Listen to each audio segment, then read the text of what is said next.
Now it's time to return to a story we featured a lot on Saturday in recent months, and that's the health of our rivers. Last year, water companies in our region illegally released sewage into waterways almost 400 times. The results of that are being noticed, especially in the South's Chalkstreams, internationally important habitats which are also under threat from water abstraction. Today, the Hampshire and Isle of Wight Wildlife Trust launched a campaign urging the government to better protect them. David Allard joined children from Whitchurch Primary School by the River Test.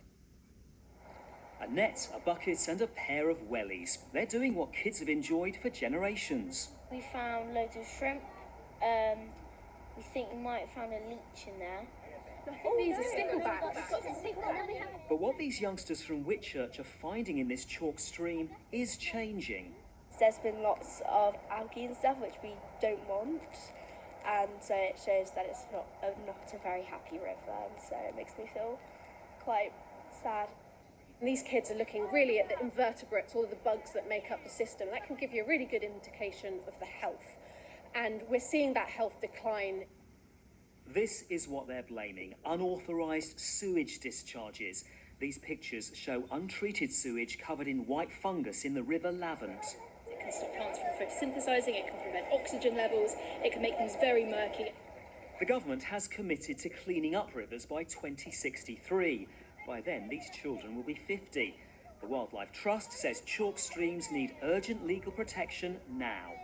It will tell the local authorities and developers where they can and can't build and what they need to do to make sure that any development doesn't impact our rivers. It will help direct funding through the farming schemes into projects that restore our waterways and help farmers to maintain the healthy banks along the rivers.